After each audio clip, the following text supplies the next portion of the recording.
Bom dia a todas e todos.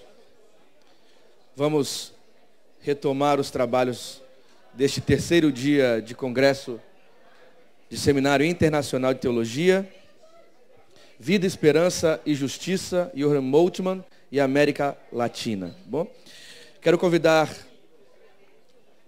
o nosso capelão dessa instituição, Dr. Francisco de Assis, que nos conduzirá neste momento com uma parte devocional, para nos inspirarmos nesta manhã para o final deste belíssimo e frutífero encontro.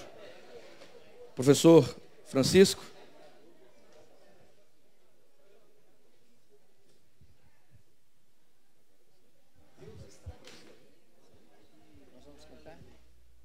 Bom dia, seres humanos.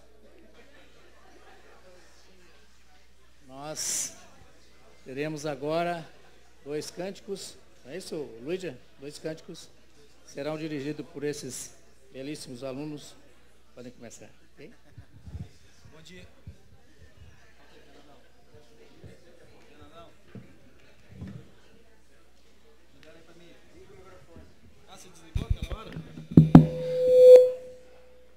Bom dia. Som. Bom dia. Enfim, mais uma vez cá estamos, né? Para louvarmos juntos. Uma satisfação muito grande. Contudo, hoje a gente preparou os 2 cantos de maneira diferente. Como esse é um seminário internacional, nada mais justo do que buscar trazer um pouco da nossa cultura musical. Então, nós fizemos aqui uma junção de cânticos que todo mundo conhece, com ritmos que são oriundos aqui do Brasil. Então, o primeiro é o baião, que nós vamos tocar, mas para que a coisa funcione perfeitamente, é necessária a participação de vocês. Porque tocar e cantar baião e samba, que é o posterior, é um pouco complicado. Então, tá frio, tá de manhã, mas a gente vai procurar esquentar as coisas. Eu vou pedir que vocês se coloquem de pé, para que a gente possa cantar melhor e se animar. Ok? Vamos que... Assim, né? Mas acho que deu para me ouvir bem, não deu? Isso. A letra vai estar projetada ali no telão. Todo mundo conhece. Todo mundo conhece. 1, 2, 3, 1.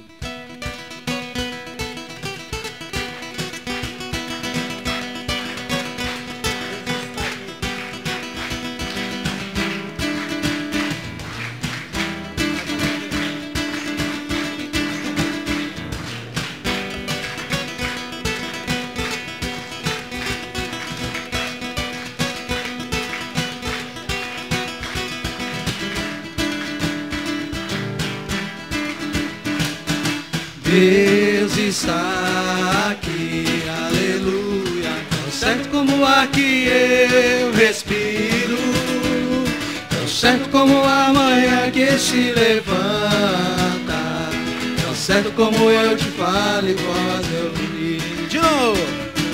Deus está aqui, aleluia, tão certo como o ar que eu respiro, certo como a manhã que se levanta, tão certo como eu te falo e pode me ouvir. Deus está em ti.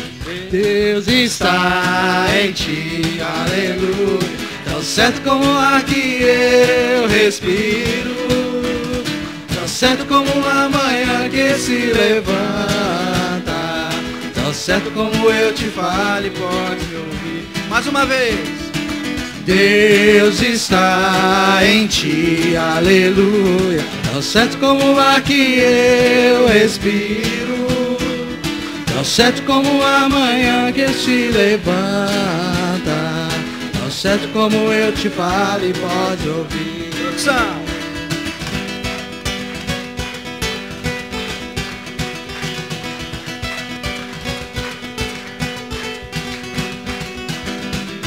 Agora Deus está em nós. Eu quero que você olhe para a pessoa que está do seu lado aí e diga assim, ó, Deus está em nós. Vamos lá. Deus está em nós, aleluia. Tão certo como o ar que eu respiro, tão certo como a manhã que se levanta, tão certo como eu te falo e podes me ouvir. Mais uma vez. Deus está em nós, aleluia. Tão certo como o ar que eu respiro, tão certo como a manhã que se levanta, tão certo como eu te falo e podes me ouvir. Tão certo como eu te falo e podes me ouvir. Tão certo como eu te falo e podes me ouvir.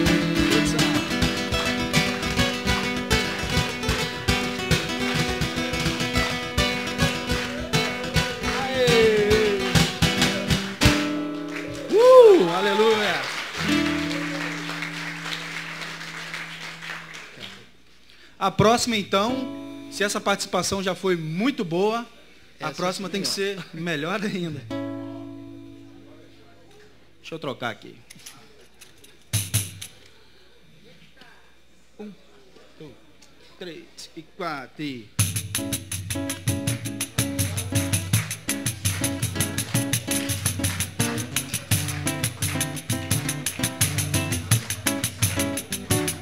A refúgio, a glória eterna de Jesus, o Rei dos Reis. Leve os reinos desse mundo, seguirão as tuas leis.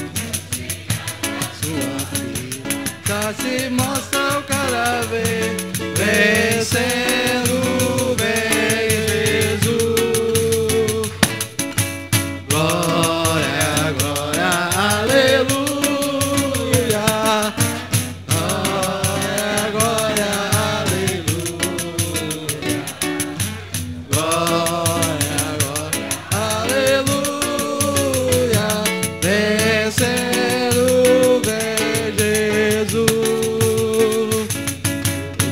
Que chama os crentes, a batalha já suou. Cristo à frente do seu povo, multidões já conquistou. O inimigo em retirada, seu furor patenteou, vencendo bem Jesus. Glória, glória, aleluia.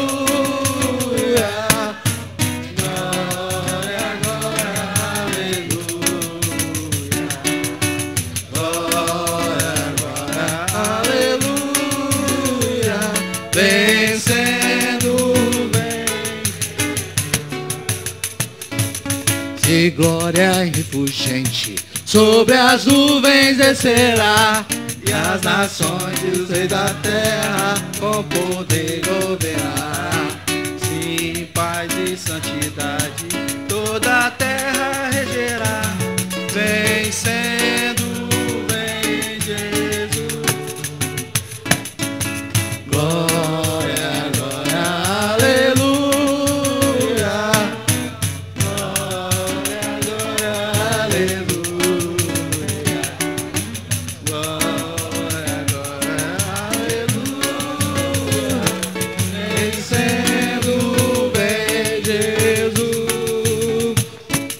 Por fim entronizado, as nações há de julgar, todos grandes e pequenos, o juiz há de encarar. E os remidos triunfantes em fulgor hão de cantar, vencendo bem Jesus. Glória, glória, aleluia.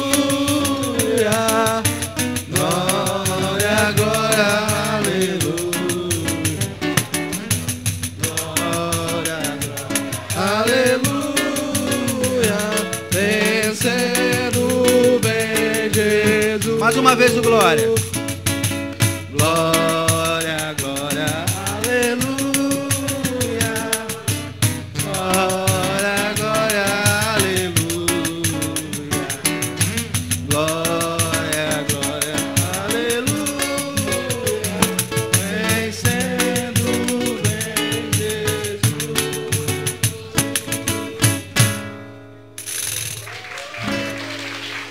Obrigado, gente.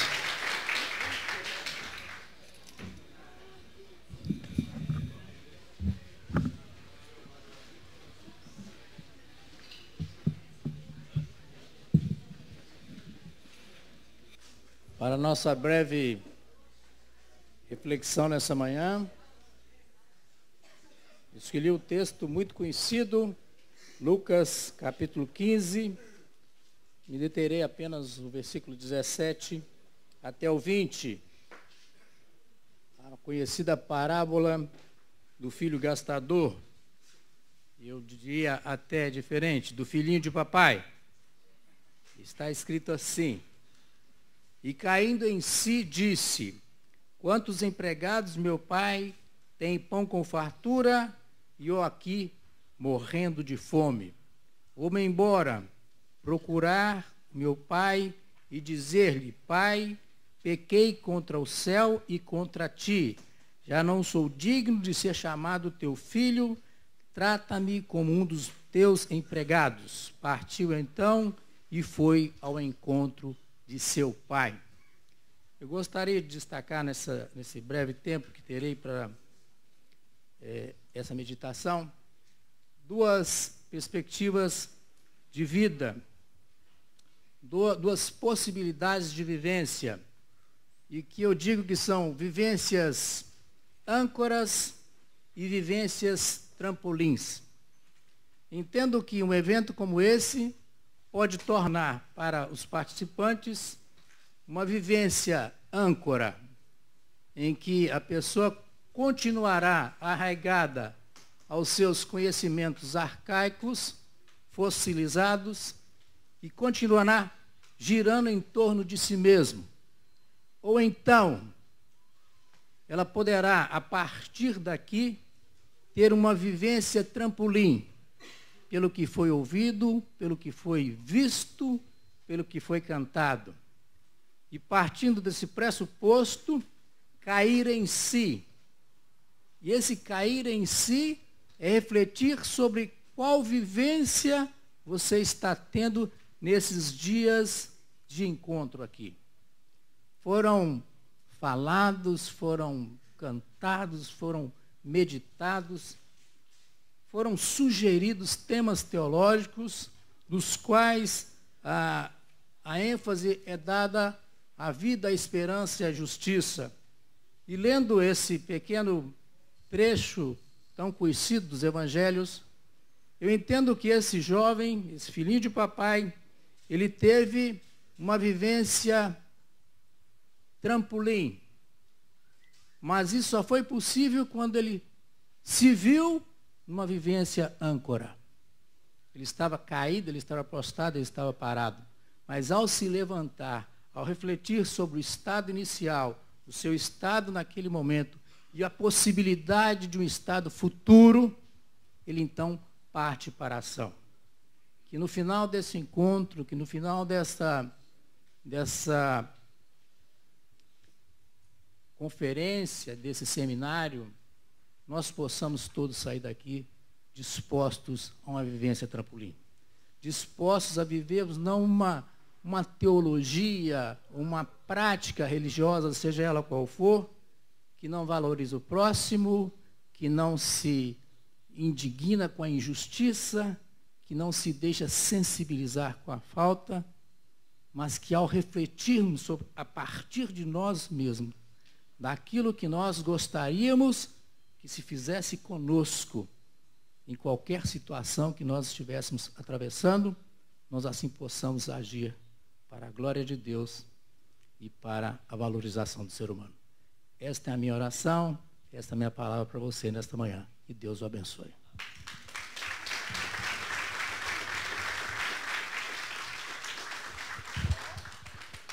Obrigado, doutor Francisco. Vamos continuar com as nossas reflexões, tendo agora o último painel desse seminário.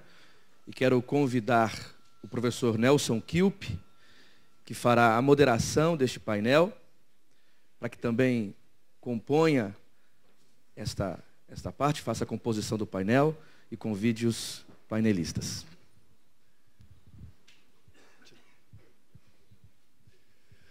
Bom dia Espero que vocês todos e todas tenham tido uma boa noite de repouso. Refrescou um pouco, e eu acho que isso aí é bom, é até um pouco agradável para a gente, para podermos enfrentar o último dia do nosso seminário internacional. Gostaria de convidar as pessoas que vão compor o painel desta manhã, que terá o título, tema, Vida, Esperança e Justiça. Novamente, o nosso convidado internacional da manhã, convidado especial, é o professor Jürgen Moltmann, o qual eu convido para se assentar aqui a meu lado.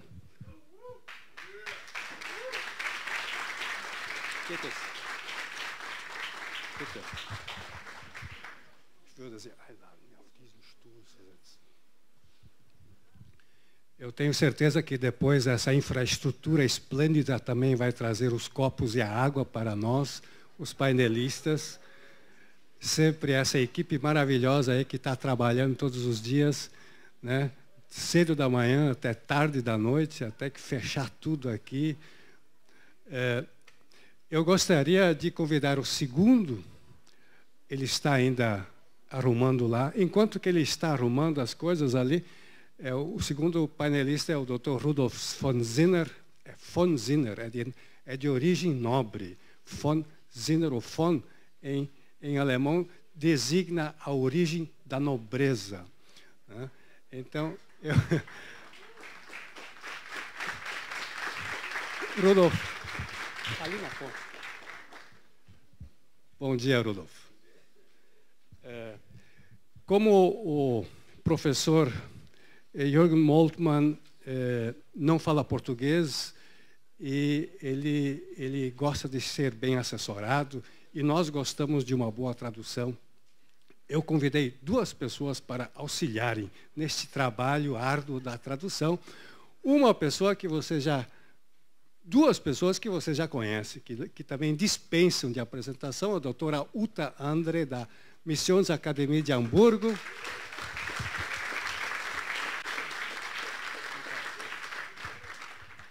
Vai fazer a tradução sussurrada. O que ela sussurra, então, a gente não fica escutando, ela vai estar sem microfone. Como ontem vocês ouviram o próprio professor Moltmann dizer que o nosso colega Levi Bastos, o doutor Levi, do Rio de Janeiro, e discípulo de Moltmanniano, ele insiste em sempre repetir que ele é um Moltmanniano, não é? Como o professor Moltmann disse que ele fez uma palestra entusiástica. Então, eu vou convidar o professor Levi Bastos para fazer a tradução entusiástica das palavras do próprio professor Moltmann.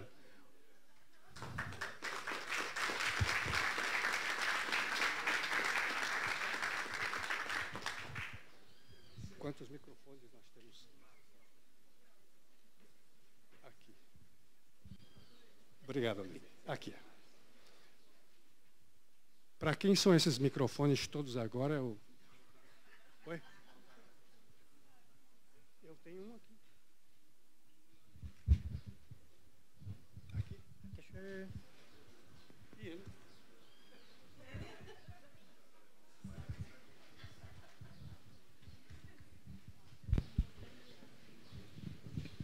Craig Barnes ist nicht auf diesem Podium? Eigentlich nicht. Aber der hat sich aus eingebaut.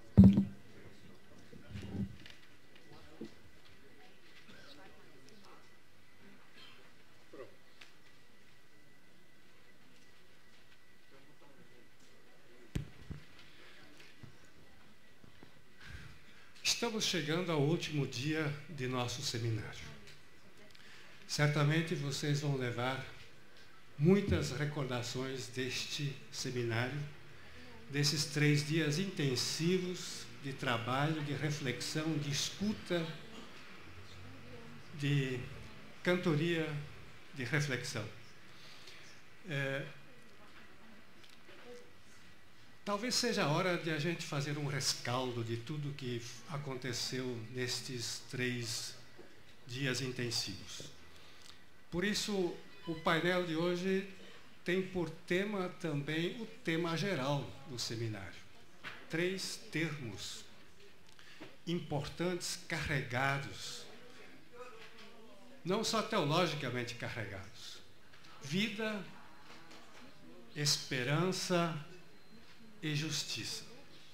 Esses 3 termos, nós todos temos preocupações com eles. E cada um e cada uma certamente vai ter uma atenção especial a esses 3 temas em sua própria teologia. Eu sei que os teólogos aqui presentes, em sua própria teologia, têm refletido cada uma a sua maneira sobre esses 3 temas e como esses 3 temas estão interrelacionados. Vida não existe sem esperança, justiça não existe sem esperança, justiça significa vida, esperança de viver uma vida abundante. Há muitas maneiras de relacionar esses 3 termos tão carregados. E talvez essa possa ser a primeira pergunta aos 2 painelistas. Como você, professor Jürgen, você, professor Rudolf, como vocês em seu próprio fazer teológico colocam esses 3 termos teológicos em sua teologia? E como vocês relacionam estes 3 termos em seu fazer teológico? Quem dos 2 gostaria de começar? Rudolf deu a precedência ao ilustre professor Jürgen. Você gostaria de começar?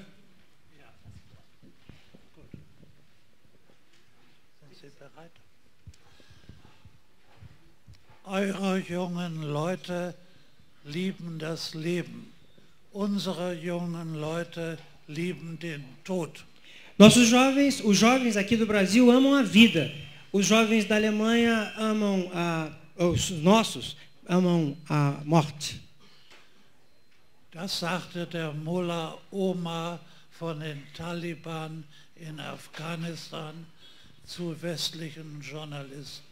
Foi isso que um talibã falou para os jornalistas ocidentais, se referindo aos jovens do Afeganistão, muçulmanos, e aos jovens da Europa.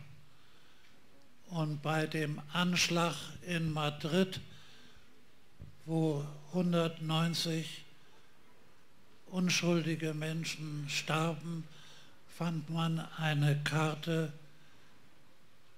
Wir lieben den Tod, ihr liebt das Leben. Quando se encontrou uma carta no atentado de Madrid, em 1990, o que estava escrito foi isso: vocês amam a vida e nós amamos vocês amam a vida e nós amamos a morte. Im 20. Jahrhundert gab es den Terror von oben. No século 20, o terror veio de cima. Stalin ließ Hunderttausende Menschen im großen Terror von 1936 bis 1939 erschießen. Stalin mandou matar centenas de milhares de pessoas entre 1936 e 1939. Hitler ließ 6 Millionen Juden ermorden. Hitler permitiu que fossem assassinados 6 milhões de judeus. Im 21. Jahrhundert haben wir den Terror von unten. No século 21, lamentavelmente, nós experimentamos o terror que vem de baixo. Nicht den staatlichen Terror von oben, sondern den privaten Terror von unten. Não é, no nosso caso, agora, no século 21, lamentavelmente, não é o terror do Estado, do poder estatal, que vem de cima, mas é o terror que vem de baixo, particular, privado, individual. Wie sollen wir mit dem Terror derer, die den Tod lieben, umgehen? A pergunta é, como nós vamos nos relacionar com o tipo de terrorismo que como nós vamos nos relacionar com o terror atual? Man sagt uns, die Terroristen verstehen nur die Sprache der Gewalt. Se diz que os terroristas só conhecem uma única linguagem, a linguagem da violência. Aber die Sprache der Gewalt hat die Terroristen zu Bin Ladens Zeiten waren es 100 und in ISIS, im Irak und Syrien sind es Hunderttausende. No tempo, a linguagem do terror se diz que só conhecem a linguagem da violência.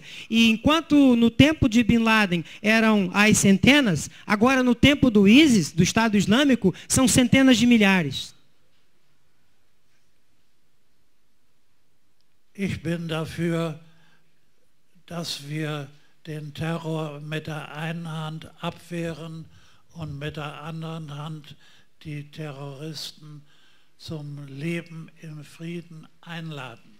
Eu sou da opinião de que a gente deve tratar o terrorismo de duas formas. Com uma de nossas mãos, nós devemos nos opor veementemente a eles. E com a outra de nossas mãos, nós devemos convidar os terroristas para a vida. Aber für die Abwehr der Terroristen werden Milliarden von Finanzen ausgegeben. Para combater o terrorismo, para nos proteger do terrorismo, milhões é gasto em quantidades milionárias. Aber für die präventiven Maßnahmen, junge Leute abzuhalten, sich den Terroristen anzuschließen, werden private Organisationen, Kirchen und Moscheen eingespannt. Lamentavelmente, enquanto gastamos milhares de dólares de dinheiro, somas, para combater o terrorismo, a violência, lamentavelmente, por outro lado, para criar mecanismos de coibir e educar os jovens contra o terrorismo, não tem tanto dinheiro e normalmente são iniciativas particulares, são de organizações não governamentais e de igrejas.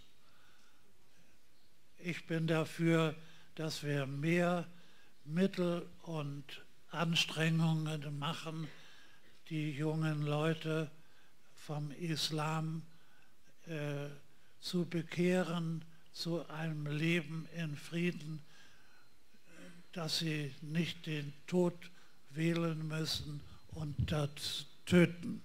Eu sou da opinião que a melhor forma de tratar isso é que a gente empenhe todas as nossas forças para educar e ajudar esses jovens a não optarem pela morte, mas optarem pela vida. Die Leidenschaft für das Leben widersteht der Leidenschaft zum Töten und dem Tod. A paixão pela vida deve resistir à paixão pela morte. So viel fällt mir zum ersten Stichwort wieder ein. Por isso é que vem para mim, na minha memória e no meu coração, a palavra vida. Ich komme zum zweiten Stichwort, Esperança. A segunda palavra, então, quero tratar agora, esperança.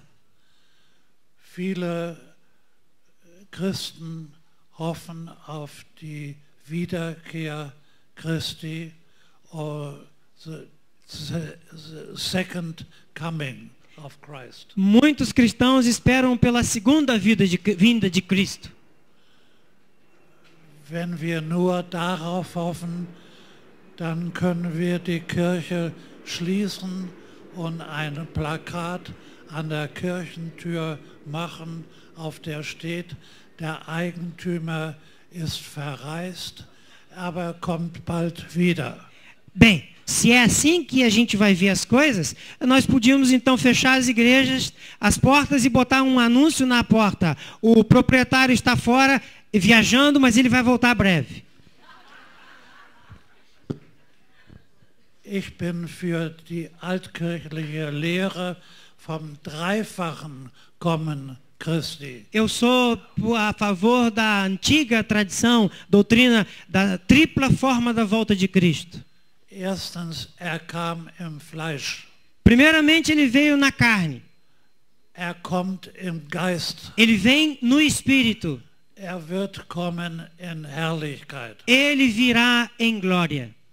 Und dann können wir die Kirchentür aufmachen für Christus, der im Geist gegenwärtig ist. Então, assim podemos abrir as portas das igrejas, porque ele virá em glória. Und dann hoffen wir auf das dritte Kommen Christi. Então, nós esperamos pela tripla forma da volta de Cristo. Je mehr wir die Gegenwart Christi in der Gemeinde, im Wort und Sakrament und der Freundschaft in der Gemeinde erfahren, umso mehr hoffen wir und schreien, Maranatha, komm, Herr Jesu, komm bald. Quanto mais Cristo estiver presente em nossas igrejas, por meio da palavra e do sacramento, por meio das relações fraternas e amorosas, mais facilmente nós poderemos dizer, Maranatha, vem, Senhor Jesus. Also hoffen wir auf the third coming of Christ. Então nós esperamos pela terceira forma de vinda de Jesus Cristo. Und dann komme ich zur Justitia. In der Bibel haben wir zwei Bilder von der Gerechtigkeit Gottes. Então nós vamos agora falar da terceira palavra, justiça. A Bíblia fala de duas formas de justiça.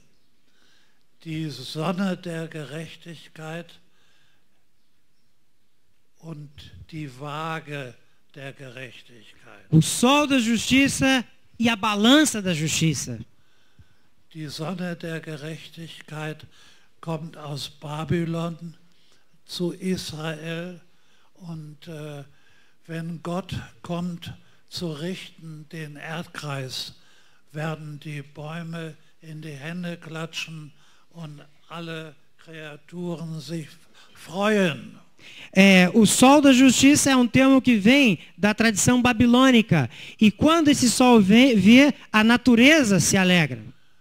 Psalm 96 ist ein gutes Beispiel für die Sonne der Gerechtigkeit. Um ótimo exemplo para essa história, o termo do sol da justiça é o Salmo 69. Wenn die Sonne morgens aufgeht, erfreuen sich alle Kreaturen, die Blumen öffnen sich, die Menschen stehen auf und begrüßen den neuen Morgen. Die Sonne der Gerechtigkeit gibt allen Leben. O sol da justiça vem e quando ele aparece, quando ele se mostra, isso transforma as pessoas e a natureza, traz alegria, traz mudança nas relações. Errette mich durch deine Gerechtigkeit. Salva-me por meio da tua justiça. Psalm 51. Diz o Salmo 51. Also ist es eine schöpferische, rettende Gerechtigkeit. É uma justiça que é criadora, criativa e redentora. Das ist die Sonne der Gerechtigkeit. Isso é o sol da justiça. In Ägypten finden wir die Waage der Gerechtigkeit. No Egito nós sabemos, temos notícias, fomos informados da balança da justiça. Die guten Taten der Menschen werden auf die eine Waage gelegt und die schlechten Taten auf die andere Waage und dann entscheidet der Gott Anubis, welche Waage tiefer ist. Numa balança do deus Anubis, são colocados, por um lado, os atos bons das pessoas e do outro lado, os atos maus. E esse deus Anubis, ele vai julgar as pessoas. Und wenn die Waage mit der schlechten Taten der Menschen schwerer wiegt, kommt in die Unterwelt, wo das Tier, die große Fresserin, schon auf ihn wartet.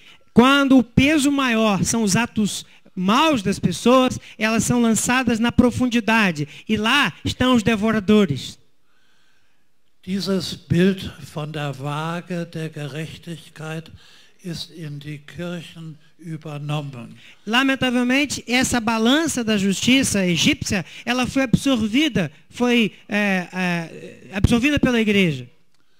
Und der Gott Anubis wurde ausgetauscht für den Erzengel Michael. E o deus Anubis, no caso, foi transformado no arcanjo Miguel. Die Idee der Gerechtigkeit auf der Waage der Gerechtigkeit ist vergeltende Gerechtigkeit. Essa ideia da balança da justiça, ela na verdade se trata de um tipo de justiça vindicatória, revanchista. Gutes wird mit Gutem vergolten. Wenn du gute Werke tust, kommst du in den Himmel. O bem é pago com o bem. E se você faz o bem, vai para o céu. Und schlechte Taten werden vergolten mit Bösem. Böses mit Bösem vergolten und du kommst in die Hölle.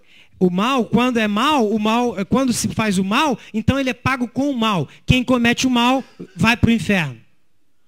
Ich finde nichts Christliches in dem Bild von der Waage der Gerechtigkeit. Eu não vejo nada de cristão na balança da justiça.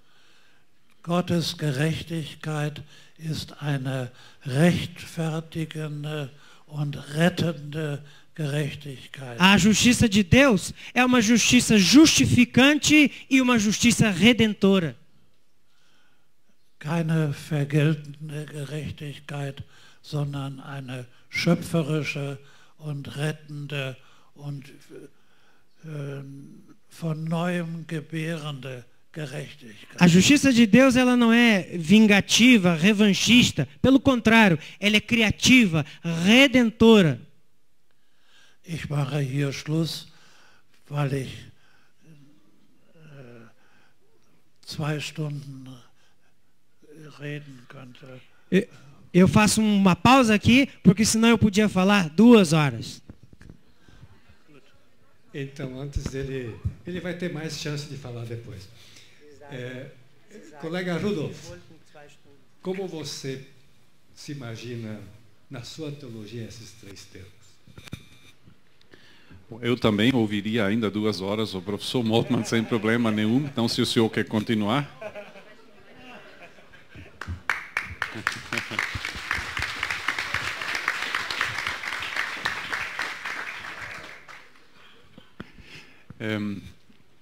Vamos voltar então a ouvi-lo depois. Podemos projetar a imagem, então eu trouxe uma imagem aqui, que depois quero fazer menção a ela. Quanto à vida, quando eu vim para cá na segunda-feira, eu parti às 9 e pouco do aeroporto, e quando cheguei em São Paulo fazendo conexão, minha esposa me escreveu no Facebook: "Tu chegou bem?" Eu disse: sim, está tudo ótimo. O que foi? É porque houve um assassinato no aeroporto. Às 11 horas, no aeroporto de Porto Alegre, então nós já tínhamos partido do outro terminal, de fato, houve no meio do embarque, então, um assassinato. É uma questão de tráfico de drogas, aparentemente, mas o que choca, né, é o barateamento da vida que se mostra num ato como esse. Né? Em pleno dia, num lugar onde tem muitos policiais, onde tem controle de segurança, onde tem muita gente. Numa outra ocasião, eu estava entrando numa loja para pagar uma conta, numa lotérica, e o pessoal na minha frente, estava tudo calmo, a pessoa na minha frente disse: "Ah, tu perdeu o melhor." Isso é como assim? Teve assalto aqui.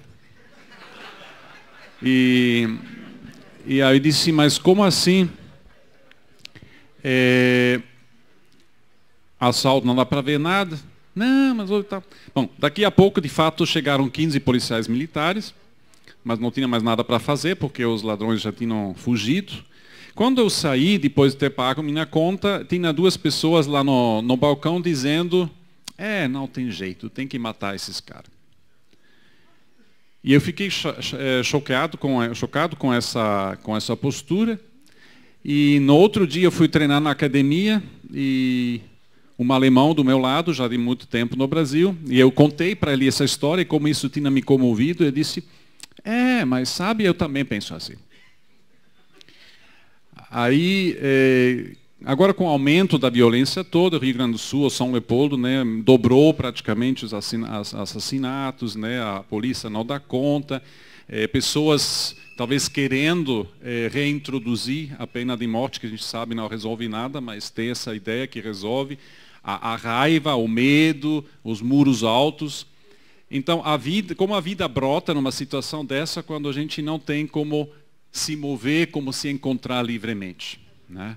Então, eu acho que um dos grandes desafios que vejo nesse país, de fato, é da gente poder fomentar espaços da vida, né, e fomentar uma postura onde as pessoas têm direito à vida, e inclusive as pessoas que não têm argumento que normalmente se reconhece para ser de cidadão, ou seja, um bom nome, né, uma boa família, uma boa educação, bastante dinheiro, uma boa casa, etc. Né?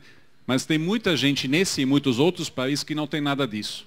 E, no entanto, a dignidade que o Criador dá para cada um e cada uma que foi criada na imagem e semelhança de Deus, tem que caber para todos, né? Inclusive, então, para aqueles com quem a gente tem alguma raiva, um problema para resolver, e inclusive os infratores que depois vão para a prisão ou não, mas de qualquer forma tem essa ideia de que quem cometeu alguma coisa, se é verdade ou não, mas se achamos que cometeu, já não tem mais dignidade humana. Essa é uma postura muito difundida. Eu acho que a gente tem que também, como igrejas, como cristãos, como religiões, como filosofias da vida, a gente tem que trabalhar essa questão da possibilitação e da restauração da vida e da dignidade da vida que tem que ser reconhecida nas pessoas, no rosto das pessoas, né? Como o messiânico que o professor Moltmann trabalhou muito, e também o filósofo Levinas, por exemplo, né? Aquele que nos interpela, outro que nos interpela, e espera de nós, como Deus espera para nós dizermos, eis-me aqui para me abrir, para tratar o outro de forma que lhe é devida, tanto quanto eu também quero ser tratado dessa forma. Essa imagem que eu trouxe aqui, dá para aumentar um pouquinho, não tem como desligar a luz, né, para ver melhor, mas essa é uma imagem, uma cruz que veio da África do Sul, que nossos parceiros lá na Universidade de Stellenbosch, lá tem um professor de teologia prática, Daniel Low, e ele é artista também, né? E ele fez então para nós essa peça de arte aqui que é de vidro quebrado. E quando ela foi desempacotada, o pessoal estava com medo que tinha quebrado no avião. Mas é para ser quebrado mesmo, né? A fragmentação da vida, então, os cacos de vidro que tem lá, eles mostram a fragmentação. Daí tem pingos de sangue também ao redor da cruz, né? E ao mesmo tempo o sol da justiça, como disse o professor, né? Atrás da cruz, o ouro que mostra a esperança, que mostra que dentro de toda a feiura da imagem, essa feiura é intencional, através dessa feiura se mostra a verdadeira beleza, né? A beleza que passa pela cruz e é resgatada na ressurreição. Então a imagem chama Cristo, o curador, maldito e ferido, né? E nesse Cristo não tem figura, não tem corpo, né? Mas isso é intencional também, porque nessa cruz também todos os crucificados, né, podem se encontrar, podem se ver lá e juntar, como sempre também trabalhava o professor Moltmann, né, então juntar a crucificação de Jesus com a crucificação das pessoas, né? As pessoas estão lá junto com Jesus na cruz e Jesus está na cruz junto com as pessoas. Então a vida ela brota a partir daquilo que se pode ver mesmo através da cruz e do sofrimento, e mostra a importância da reconciliação e do perdão, né, que permite uma nova vida, uma nova aproximação e a superação de julgamentos feitos uma vez no momento determinado. Quanto à esperança, uma parte já foi mostrada aqui, então o sol, né, que é o ouro que mostra a esperança da ressurreição. Tradicionalmente nós tínhamos talvez ainda temos, mas menos hoje, me parece, muitas igrejas que pregam que só quando Jesus vir de novo e estabelecer o reino dos 1000 anos, só ali vai ter alguma mudança. Então até lá não tem esperança, esse mundo está perdido. E o importante é que eu esteja entre os 144 mil, né? Segundo o Apocalipse, então, que vão estar no céu. Como demora muito, né, a gente tem que repor vagas, como eu já disse ontem, também tem que tirar alguns, colocar outros, senão não vai caber. Eu não sei, eu não acho que é por aí, né? Mas, por outro lado, o que é muito comum hoje, talvez mais comum com essa postura que vai tudo para o futuro, é que tudo acontece no agora, né? Agora pare de sofrer, agora tenha seus problemas resolvidos na família, no dinheiro, né? E não tem mais nada para esperar. E se eu creio o suficiente, se eu sacrifico o meu dinheiro para mostrar essa fé, Deus tem obrigação de devolver para mim. Essa é a ideia da teologia, da chamada teologia da prosperidade. Onde fica a esperança positiva daquilo que há de mudar? Porque muitos deles que colocam suas esperanças nesse tipo de sacrifício não têm suas esperanças atendidas. Então, um jeito é ir para a justiça, como já ocorreu. Outros chamam a necessidade de um PROCON religioso, né? Produto não foi entregue, então você vai reclamar. E mais outros vão pensar, talvez o pensamento esteja errado, né? A nossa vida ela é perfeito, ela é pervadida, né, por momentos de alegria, momentos de dor, momentos de sofrimento. Então, me parece que a esperança para Deus que já está aqui, o advento de Deus, como diria o professor Moltmann, o advento de Deus que já está anunciado, que já se torna presente, ao mesmo tempo nos coloca numa tensão daquilo que há de vir ainda do completo reino de Deus e, portanto, nenhuma sociedade, nenhuma situação é o reino de Deus.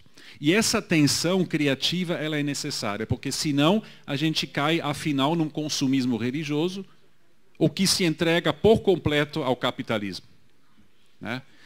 Então, uma vez que eu tenho daí meu sucesso religioso, através da igreja, por que eu vou ainda ir para a igreja? Daí eu caio fora, como de fato acontece em muitos casos das pessoas que conseguem o sucesso. E os que não conseguem o sucesso, o que vai ser com eles? Então, essa tensão escatológica, ela tem que ser, a meu ver, resgatada nesse nosso contexto e talvez em outros também.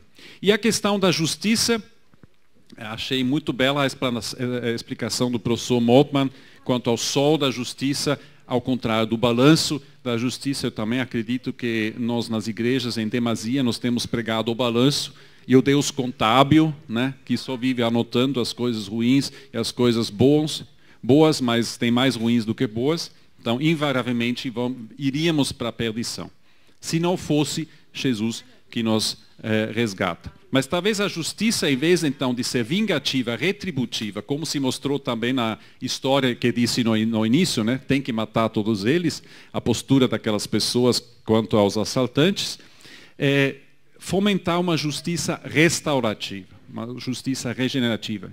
Nossas prisões, infelizmente, não são nenhum exemplo de resgate e de restauração, pelo contrário, mas deveriam ser. Né, de devolver a vida, de voltar e de não dizer que não fez nada, passar panos quentes, acabar tudo em pizza, como a gente também conhece aqui, né? Mas de reconhecer a culpa, ter uma pena, mas também ser uma pena que seja construtiva quanto à ressocialização. E aí o desafio é que as outras pessoas, uma vez que uma pessoa sai da prisão, também aceitem ex-prisioneiros, né, para os trabalhos. Isso, inclusive nas igrejas é muito complicado. Até na Assembleia de Deus, que é uma das que mais fomenta, né, o trabalho com pessoas nas prisões. Então acho central isso, resgatar nesse sentido a cidadania e também ver nesse sentido o que realmente pode se fazer de mudança que seja efetiva para as pessoas. Isso também acho importante. Às vezes a gente tem conceitos muito altos da justiça e diz que o sistema tem que mudar, os políticos têm que mudar, o governo tem que mudar, sempre os outros, né? Tudo bem, tem que mudar mesmo, mas nós também temos que mudar e vamos fazer aquilo que nos é possível fazer, o que dá mudanças concretas.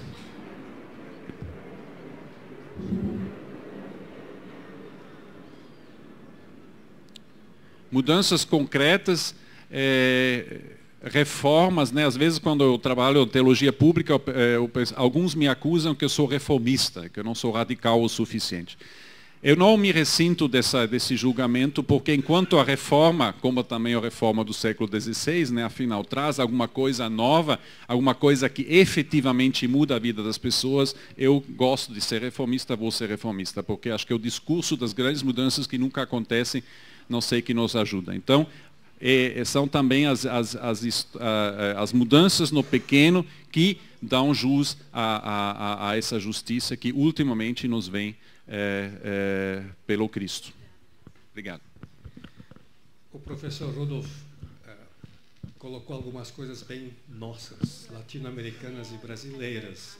Talvez o professor Moltmann nem conheça tanto assim essa nossa preocupação atual. Você colocou aqui as igrejas da teologia da prosperidade, que não são tão conhecidas ainda, não sei, na Europa, em especial na Alemanha. A teologia da libertação dizia que Deus se encontra entre os marginalizados, os excluídos.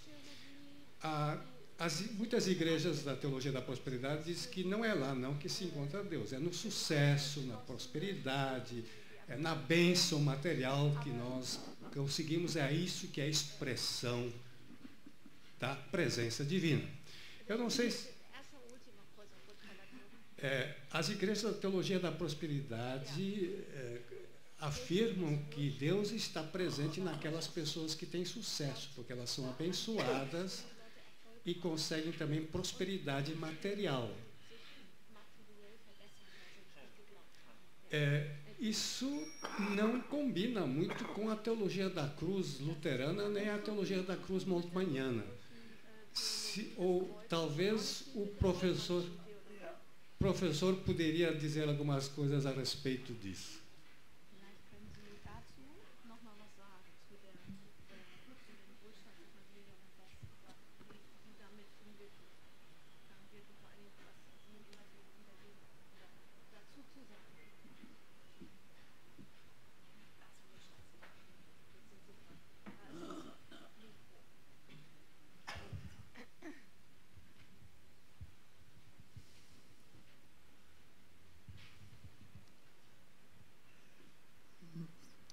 Mein Freund Yonggi Cho von der Joidol Full Gospel Church in Korea.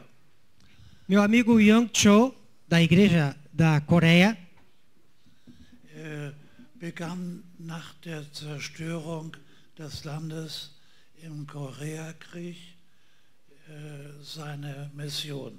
Começou a sua missão depois da absoluta destruição do país na guerra. Und heute ist die Kirche von 600.000 Mitgliedern gefüllt. Hoje trata-se de uma igreja com 600 mil membros. Hat ein vielfältiges Evangelium. Ele propôs um evangelho quádruplo. Primeiro, perdão dos pecados. Zweitens, die Heilung der Kranken. Segundo, a cura dos doentes. Und drittens, Wohlstand für die Armen. Terceiro, prosperidade para os pobres. Und die vierte Säule habe ich vergessen. A quarta, não me lembro.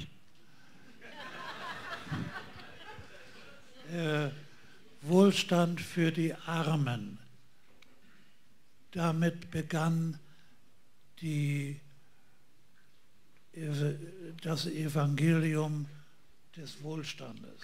Com essa primeira hipótese, a prosperidade dos pobres, começou com isso, então, a teologia da prosperidade. Und was hilft den Armen mehr als etwas Wohlstand? O que ajuda mais um pobre do que a prosperidade? Uma vida boa. Aber wenn die zu Wohlstand gekommen sind, dann ist das Evangelium des Wohlstandes erledigt. Pois é, para aqueles que chegaram então à prosperidade, o evangelho da prosperidade já está resolvido.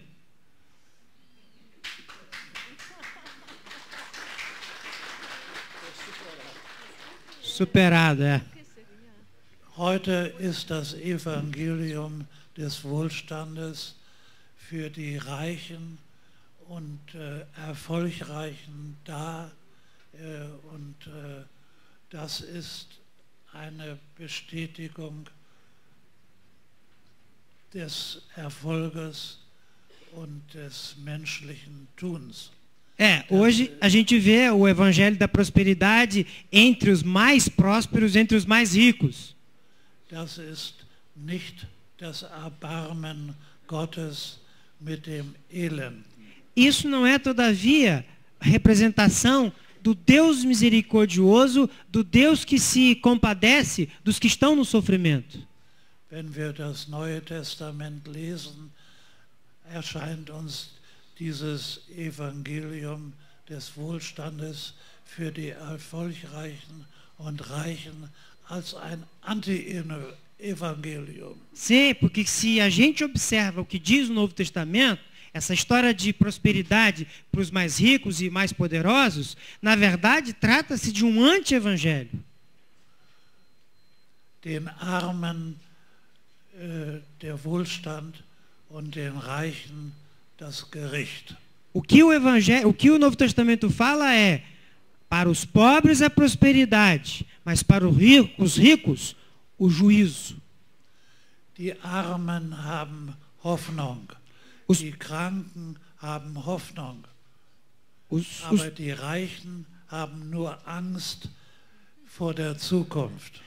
Os pobres e doentes, estes têm esperança, mas o que sobra para os ricos é o medo do futuro. Wer nichts zu verlieren hat, der hat Hoffnung.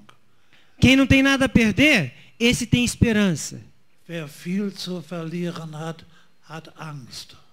Todavia, quem tem muito a perder, esse tem medo. Ich werde nachher noch sagen, die Alternative zur Armut ist nicht der Reichtum. Die Alternative zu Armut und Reichtum ist Gemeinschaft. Eu vou dizer depois, na minha palestra, no encerramento, que a alternativa para a pobreza não é riqueza. A alternativa, tanto para os pobres quanto para os ricos, está na comunhão. Und darum würde ich die im Wohlstand leben, die Rückkehr zur Gemeinschaft mit den Armen predigen. Por isso é que eu diria que a solução para os ricos e poderosos é, acima de tudo, a conversão à comunhão com os pobres. Gut.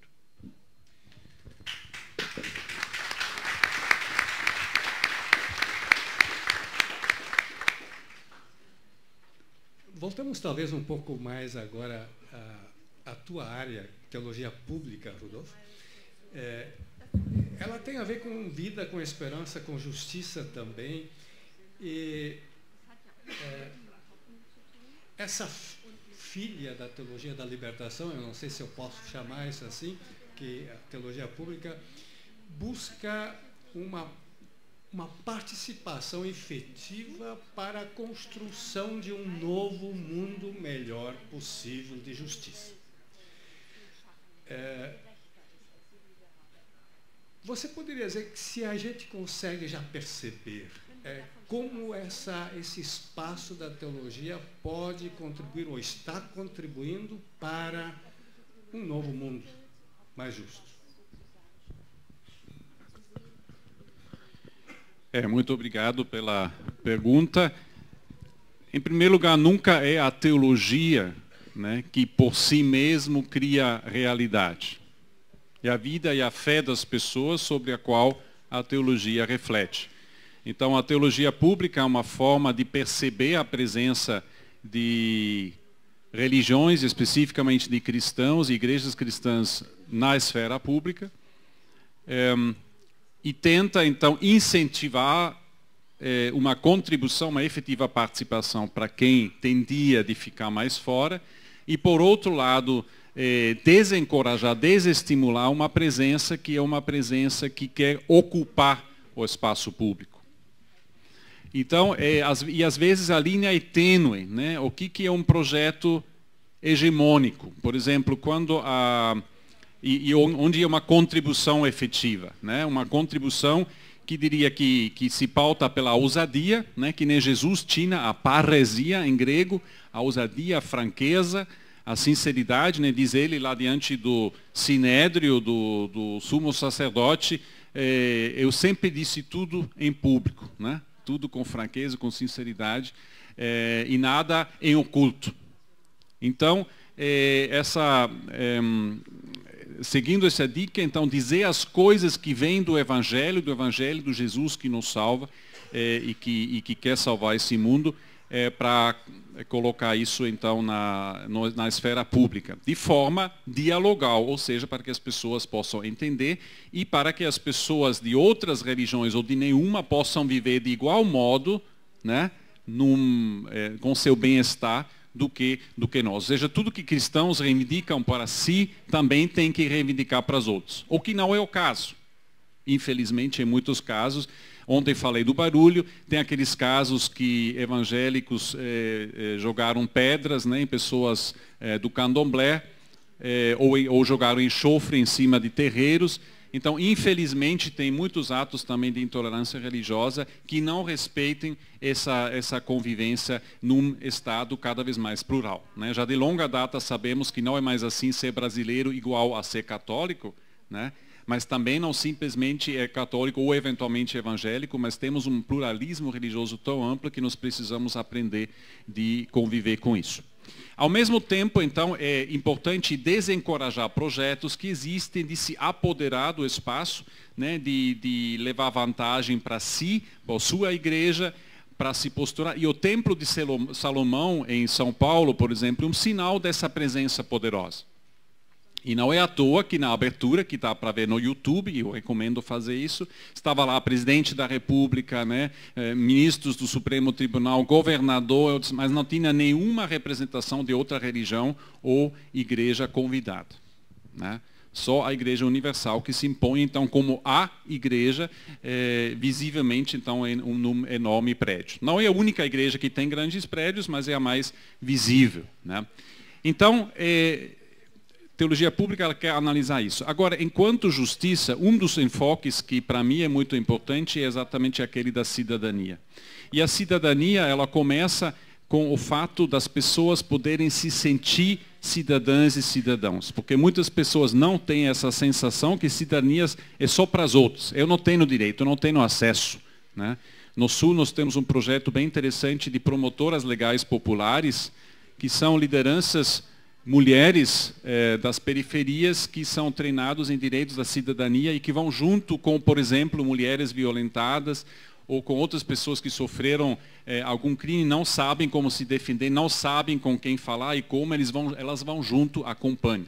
Então, um efetivo projeto de cidadania que me parece cabe perfeitamente numa proposta dessa de teologia pública. E as igrejas pentecostais, em geral, são mais eficientes do que outras igrejas ao dar esse sentimento básico de dignidade, de cidadania de pessoas, das pessoas mais pobres, mas que de repente podem se sentir portadoras do Espírito Santo. Eu sou portador do Espírito Santo. Então eu tenho dignidade, eu tenho respeito e direito a respeito. E não é à toa que muitas vezes os chamados crentes, né, então no dia do culto vão de terno e gravata, né, ou bem arrumados também as mulheres, porque é uma forma de mostrar essa dignidade também na vestimenta, mesmo numa Bahia muito quente, né, ou em outros lugares, então, onde o calor não convidaria para esse tipo de traje. Quanto ainda à prosperidade, eu queria ainda fazer um comentário. Eu gostei muito do que o professor Moltmann colocou, e eu concordo até ali inclusive com o Edir Macedo, né, o líder da Igreja Universal, de que é devido de providenciar um lugar de culto onde as pessoas podem sentar bem, tem uma poltrona, tem luz boa, tem som bom, né? E essa ansiedade, ela é real. E são as pessoas pobres, muito pobres, que vão naquelas igrejas. E a Igreja Universal tem muito sucesso também na África do Sul pela mesma razão. Com pastores e bispos negros, não carimbados pelo sistema da apartheid, da separação das raças. E lá atingem onde as igrejas pentecostais, carismáticas em geral, atingiam só os ricos, estão atingindo os mais pobres. Porque tem aquele anseio de subir na vida. Ele é mais do que justificado. O que eu estou criticando é que o evangelho da prosperidade, além de se tornar supérfluo uma vez que se chegou a uma certa prosperidade, ele em muitos casos explora as pessoas em vez de realmente criar prosperidade, né? Então, e ele também não cria comunhão, ele não cria comunidade, né? As igrejas neopentecostais não criam comunidade, mas atendimento, que se vem de novo para o próximo culto. Então, exatamente a criação de comunhão, como muitas igrejas pentecostais clássicas fazem, e outras igrejas, ela é fundamental. E uma comunhão, uma comunidade que também seja em bom trânsito com outras comunidades ao redor e com outras pessoas engajadas. Então, aí eu vejo, desculpe ter me delongado um pouquinho, mas aí eu vejo sinais, então, de efetiva cidadania. Uma teologia pública, ela vai querer fomentar e apoiar tais projetos e vai criticar quem, como cristão, fica fora da efetiva transformação em prol da justiça, ou quem, então, tem um projeto de corporativismo e hegemonia em prol interesse próprio.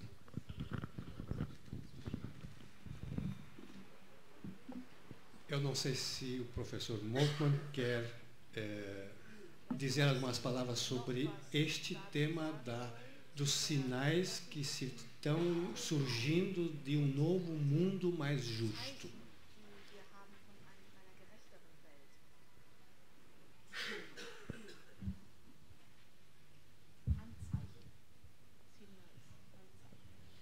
Als ich anfing, nach dem Kriege Theologie zu studieren, war Theologie eine Funktion der Kirche. Quando eu comecei a estudar teologia depois da guerra, teologia era uma função da igreja. Karl Barth, Theologie heißt kirchliche Dogmatik. A teologia de Karl Barth, por exemplo, significa teologia dogmática eclesiástica da igreja. Uns jungen Theologen war das zu eng. Para os novos teólogos, isso pareceu ser muito restritivo, muito apertadinho. Wir wollten eine Theologie für die Welt machen. Nós, na verdade, queríamos era uma teologia para o mundo. Mein Freund, der katholische Theologe Johann Baptist Metz, hat damals gesagt, Theologie mit dem Gesicht zur Welt. Meu amigo Johann Baptist Metz, ele dizia que deveríamos construir uma teologia com a perspectiva para o mundo.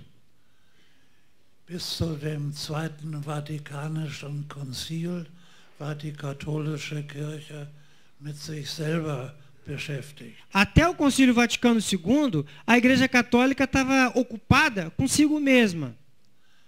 Seit dem Zweiten Vatikanischen Konzil öffnet sie sich für die Welt. Desde então, depois do Concílio Vaticano II, a Igreja Católica se abriu para o mundo. Besonders in der Konstitution Gaudium et Spes. Isso se caracteriza perfeitamente na Constituição dogmática Gaudium et Spes. Die Kirche teilt die Freuden und die Leiden der Gesellschaft. A igreja tomaria parte tanto nas alegrias como nas dores da sociedade. Und so entwickelten Metz und ich eine politische Theologie. Como resultado disso, eu e o meu amigo Johann Baptist Metz desenvolvemos a teologia política. Wenn man sich einmischt in die politischen Angelegenheiten der Gesellschaft, ist man zu Stellungnahmen, zu Entscheidungen genötigt. Exatamente. Quem começa a se aproximar das questões políticas da sociedade é desafiado a tomar partido. Zum Beispiel, heute gibt es eine Bewegung in einer politischen Partei, die regiert, nur christliche Flüchtlinge aus dem Nahen Osten aufzunehmen. Por exemplo, existe um partido na Alemanha que toma parte do governo que é da opinião que nós só deveríamos acolher refugiados que fossem cristãos. Und die evangelische Kirche in Deutschland hat beschlossen, alle elenden Flüchtlinge aufzunehmen, ob sie Christen sind oder Muslime. A Igreja Evangélica da Alemanha, entretanto, deixou muito claro que nós deveríamos acolher tanto cristãos ou não cristãos, desde que todos fossem refugiados e vivessem em condição de sofrimento. Wenn eine Kirche eine Entscheidung in der Öffentlichkeit trifft, dann verliert sie Mitglieder und gewinnt auch Mitglieder. E quando essa decisão se torna pública, a igreja perde membros, mas ganha membros. Heute treten Leute aus der evangelischen Kirche aus und treten ein. Hoje entram pessoas na igreja da Alemanha e saem pessoas da igreja da Alemanha. Dies ist politische Theologie gewesen. In Lateinamerika entstand eine Theologie der Revolution unter Richard Scholl und Camilo Torres in Kolumbien, und daraus entwickelte sich eine Theologie der Befreiung. Como resultado ou concomitante à teologia política na Europa, na Alemanha, surgiu na América Latina, tanto com Richard Scholl no Brasil, quanto com Camilo Torres na América Central, a teologia da Revolução. E, imediatamente após a teologia da Revolução, surgiu em todo o continente latino-americano a conhecida teologia da libertação. Wir fühlten uns mit der politischen Theologie ganz nahe an der lateinamerikanischen Befreiungstheologie. Nós, adeptos ou precursores da teologia política na Europa, nos sentimos muito próximos da teologia da libertação na América Latina. Mit Gustavo Gutierrez und Jon Sobrino und Leonardo Boff, und nur 3 Personen zu nennen. Só para mencionar 3 pessoas com as quais nós nos sentimos muito à vontade. Gustavo Gutierrez, Jon Sobrino e Leonardo Boff. Wir hatten nur einen Differenzpunkt. Nós temos, entretanto, um único ponto de diferença. Das war der Marxismus. E foi a questão do marxismo. Stalin war weit entfernt von Lateinamerika. Porque Stalin estava bem longe da América Latina. Aber war nahe an Europa. E ele estava pertinho de nós na Europa. Und darum klang Marxismus nicht nach Freiheit in Europa, weil die Sowjetunion vor der Haustür stand. Por isso que para nós, uma vez que a União Soviética estava às portas, marxismo nunca não soou para nós aquele momento com liberdade. Wir verstanden aber, dass der Marxismus in Lateinamerika etwas anderes ist. Nós entendemos que o marxismo na América Latina tem um outro significado. Leonardo Boff hat damals gesagt, marxistische Analyse ja, marxistische Therapie nein. Leonardo Boff uma vez disse, a análise socioeconômica, sociohistórica marxista, sim, mas terapia marxista, não. Und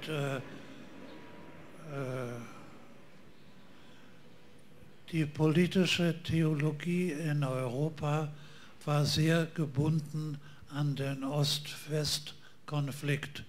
A teologia política, para nós, esteve sempre vinculada ao diálogo, à relação dos blocos ocidentais e orientais na Europa. Darum haben wir Dialoge mit Marxisten aus den osteuropäischen Ländern geführt. Por isso é que nós introduzimos diálogo com os marxistas na Europa Oriental. Und als in der Tschechoslowakei in den 60er Jahren der Sozialismus mit dem menschlichen Gesicht entstand, unter Alexander Dubček. Por isso que na antiga Tchecoslováquia surgiu um tipo de marxismo chamado marxismo com feições humanas. Hatten wir das Gefühl, dass wir einige tschechische Marxisten bekehrt hatten. Nós tivemos a sensação, então, da Tchecoslováquia. Aber dann kam Ende August 1968 die Panzer der Sowjetunion und der angeschlossenen Länder in Prag, den Sozialismus mit dem menschlichen Gesicht auszulöschen.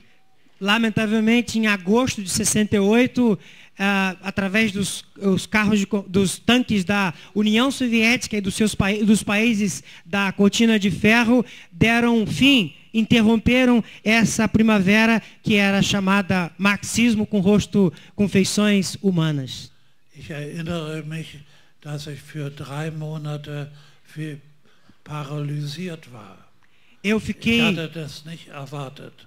Eu fiquei tão chocado com isso que eu fiquei 3 meses paralisado, simplesmente porque eu não esperava isso. Aber 20 Jahre danach war die Sowjetunion am Ende.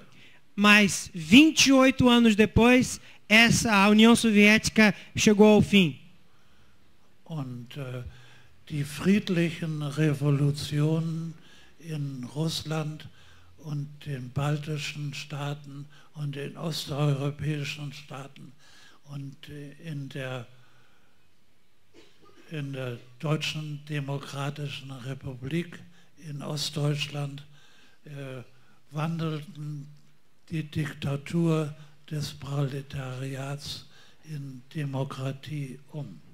E aí, em 1988, tanto na União Soviética como nos países bálticos e na Europa Oriental, houve a chamada Revolução Pacífica, que converteu a ditadura do proletariado em países democráticos. Ich denke, die lateinamerikanischen Völker haben dasselbe erlebt, von der Diktatur zur Demokratie. Eu entendo que os povos latino-americanos viveram algo semelhante quando falamos da transição para a ditadura para as democracias atuais. Kapitalismus ist schrecklich, aber die Diktatur des Militärs ist noch schrecklicher. Capitalismo é horrível, mas a ditadura militar é igualmente horroroso. Mais horroroso, desculpa. Ja. Ich wollte nur wissen, ob ihr ganz dran seid.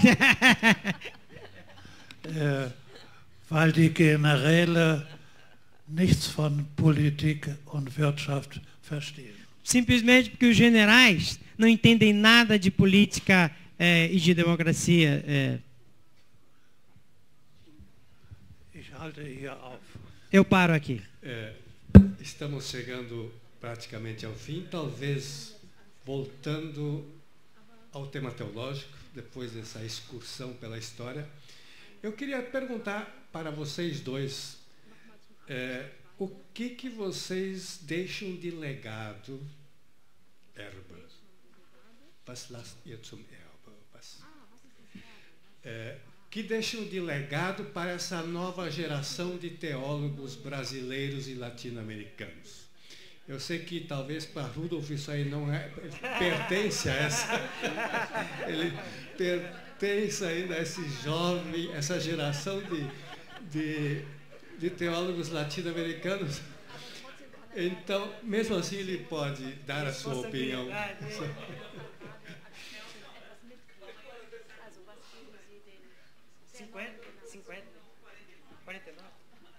Então, nós vamos depois cantar um parabéns para o Rudolf ainda.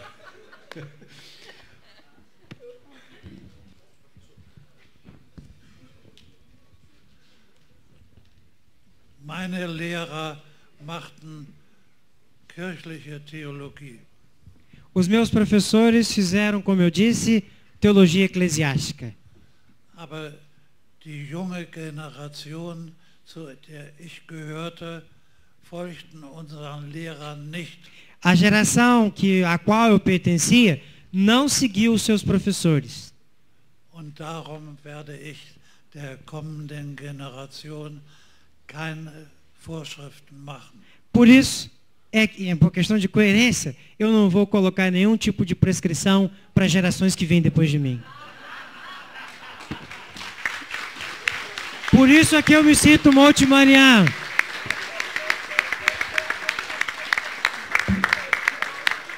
Sapere Audi. Bom, já foi anunciado que vai demorar, espero, vai demorar um pouquinho ainda para eu deixar legado e a herança, né? Ainda estou recebendo a herança, entre outros dos meus professores, que nem o professor Moltmann, que conheci muito mais pela literatura. Nos encontramos aqui, vejam o que o Brasil tudo torna possível, né? Nunca tinha tido oportunidade de uma conversa direta, mas muito me honra de poder estar aqui. Nós tivemos na semana passada um congresso sobre reforma, tradição e transformação, né? E eu acho que a gente vive daquilo que a gente herda, né? Da gente tem de recursos teológicos. Alguns não servem, esses a gente do lado. Outros servem, esses que a gente usa, né? E a gente ao mesmo tempo trabalha pela transformação, tem que ser criativo, tem que ver invenções novas. E no Brasil, a cada dia, a cada semana, a cada mês, a cada ano tem inovação, tem invenções novas, algumas interessantes, outros menos.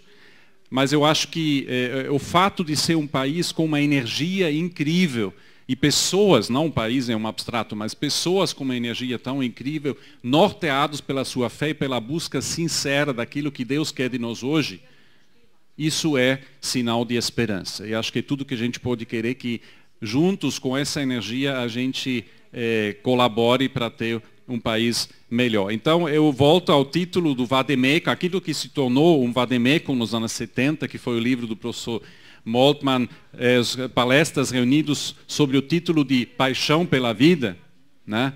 Que esse livro, o livro nem tanto, mas o tema, essa paixão pela vida se torne de novo aquilo, e sempre novo aquilo, que nos norteia também hoje, que eu soube que é o Dia Internacional da Paz, né? Nós temos outros dias, então, de superação da violência, dia em prol da mulher, né?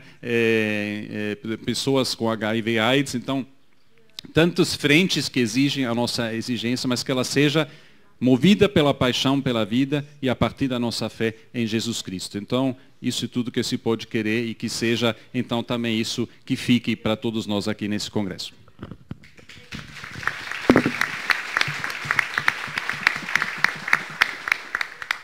Muito obrigado a vocês todos, professor Jürgen Moltmann, professor Rudolf, a tradutora e ao tradutor, Uta e Levi. Lamentavelmente, eu tenho que interromper agora, são 10h30 passados, nós temos um intervalo, e antes do intervalo nós temos ainda um lançamento de um livro. Não vai ser a última palavra do professor Jürgen Moltmann, nós ainda temos uma palestra de encerramento às 11 horas. E as perguntas que vocês, porventura, têm, peço recolherem e reservarem para, então, no final da palestra de encerramento. Estou errado ou estou certo? Por isso eu devolvo a palavra, então, ao mestre de cerimônia para corrigir os meus erros. Agradecemos por este belíssimo painel. Podemos, com a salva de palmas, agradecer por este momento. Obrigado. Temos dois avisos. Um em relação a essa folha de avaliação que cada um recebeu. Por gentileza, preencha. E após preenchida a folha, coloquem ali dentro da urna que está no estande da Unida, ali no canto da tenda, ok? Todos vocês. Alguém não recebeu ainda essa ficha? Quem tem as fichas? Cadê o Alaelto? O Alaelto? Tem algumas pessoas aqui que estão sem as fichas. Então você, por favor, preencha. Essas fichas são importantes. Ou essa ficha é importante porque nos ajuda na construção do próximo seminário. E através dela faremos uma avaliação do que aconteceu neste ano. E assim construiremos, a partir do diálogo e da reflexão que vocês farão conosco, o nosso próximo seminário, o nosso próximo encontro. Em relação às malas, nós temos uma sala, a sala 1, onde você poderá guardar as malas. Não sei se alguém trouxe a mala para cá, mas é importante que você coloque nesta sala para que não atrapalhe aqui no espaço, ok? Bom, temos neste momento um momento muito especial do lançamento da série Cristianismo Mundial e Religião Pública. E eu quero convidar aqui o professor Craig Barnes para vir, e o professor Vanderlei, professor doutor Vanderlei, professor doutor Craig Barnes. E eu passo aqui toda a direção.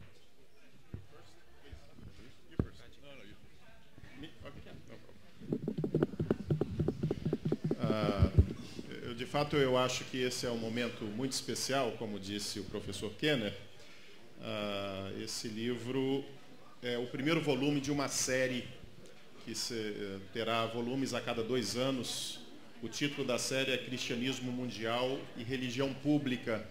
Essa é uma temática já muito debatida por diversos teólogos ao redor do mundo, especialmente no chamado Sul Global, mas creio que aqui no Brasil ainda não é um debate que chegou com força ou talvez apenas timidamente. Não tenho certeza do que eu vou dizer, mas eu acho que é a primeira vez que nós temos uma literatura de fôlego especificamente sobre esse tema em português. Na verdade, esse livro é um livro bilíngue, escrito em inglês e português. São 10 capítulos, todos os 10 capítulos estão aqui em inglês e todos os 10 estão aqui em português. E nós trabalhamos, eu juntamente com os 2 colegas, o professor Raimundo César Barreto, representando o Seminário Teológico de Princeton, eu aqui representando a Faculdade Unida, junto com outro professor nosso, o professor Ronaldo Cavalcante, desde março para cá, para que o livro estivesse pronto para o evento. A nossa intenção é colocarmos teólogos de todos os 7 continentes para dialogarem sobre o cristianismo mundial. Nesse primeiro volume, nós colocamos teólogos de 4 continentes, representando a América do Sul, a América do Norte, a África e a Europa. Aqui da Faculdade Unida, os professores Ronaldo e a Claudete escreveram 2 textos. A Claudete escreveu um texto, eu disse isso para ela, um texto muito emocionante, a partir da experiência das nossas alunas, estudantes de teologia. Nós temos, ainda do Brasil, o Jung Mossung, da Universidade Metodista de São Paulo, e a professora Magali do Nascimento Cunha. Da África do Sul, o professor Retif Miller, da Universidade Stellenbosch. A professora Uta, representando então a Europa, escreveu também um texto belíssimo. do Seminário Teológico de Princeton, o professor Raimundo César Barreto, professor Afia Dogami, embora represente o PTS, ele é da África, a professora Ivete Joy e o professor Luiz Rivera Pagan. Eu li, obviamente, todos os textos, o livro está muito alto, o livro está muito bom, é interessante ouvir as várias vozes, a ideia do cristianismo mundial. Para vocês terem uma noção, em 1910, mais de 60% dos cristãos do mundo viviam na Europa. 100 anos depois, hoje, mais de 60% dos cristãos do mundo vivem no sul global, entenda-se aí América Latina, África e Ásia. Então a pergunta que nós temos feito é como isso vem impactando o cristianismo, porque obviamente há uma mudança de eixo.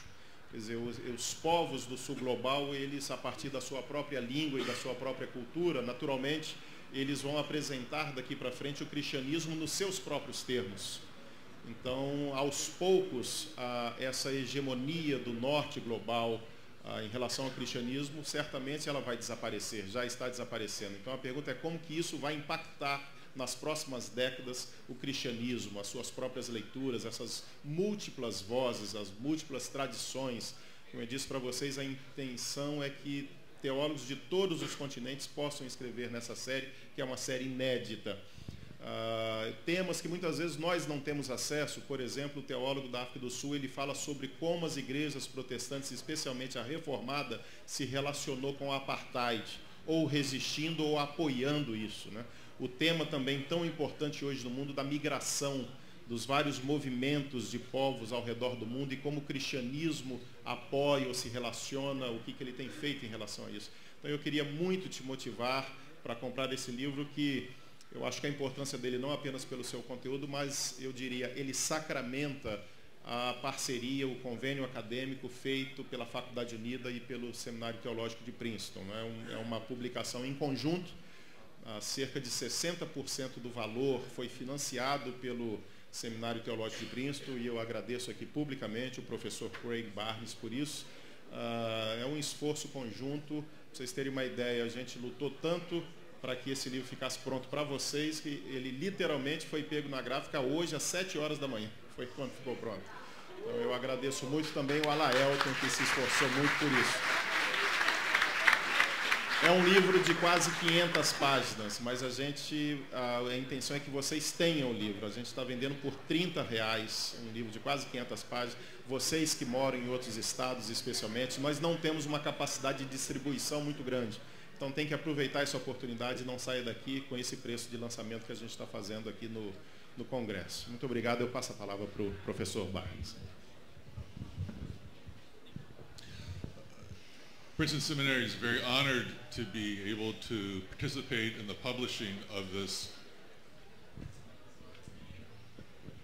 Princeton Seminary, I was doing better before. Take this one. Oh, there we go. We are honored to be able to participate in the publishing of this groundbreaking work in world Christianity. A gente está muito honrado, então, de participar, né, desse livro que vem trazer novos horizontes para a teologia. Last night I tried to describe the evolution in North American missions. E ontem à noite eu tentei descrever, então, a evolução, né, dessa tradição norte-americana de missões. We moved from saving souls to trying to save societies. A gente, então, se moveu de salvar almas para tentar salvar a sociedade. But along the way, we were participating in America's colonial and imperial ambitions. Mas durante esse processo a gente acabou participando desse colonialismo e desse imperialismo. We repented of that and became a critic of the American government and advocated a Christian vision of the world. E aí a gente se arrependeu disso, então, e se tornou, então, um defensor dessa visão cristã mundial.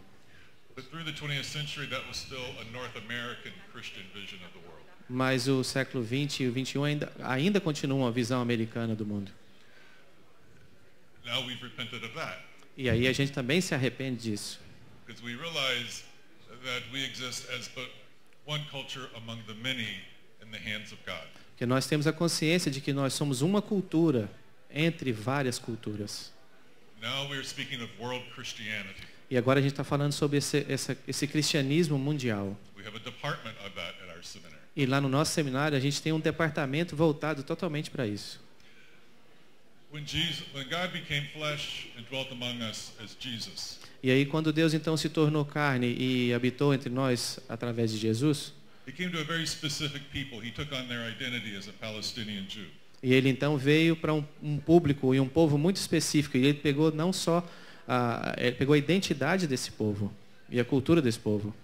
When he comes to us through the Holy Spirit, he still takes on particular identities of particular people in particular places. E quando a gente fala também do Espírito Santo, quando ele se manifesta, ele manifesta também em pessoas específicas, em culturas específicas e de um jeito específico, respeitando aquela cultura. World Christianity is committed to recognizing the Spirit of Christ to particular people all over the world. E aí, então, o compromisso dessa visão cristã mundial é entender e respeitar a manifestação disso no meio das pessoas como elas são e no meio das culturas como elas são. Even those who are not Christian. Sorry? Even those who are not Christian. Até mesmo aqueles que não são cristãos.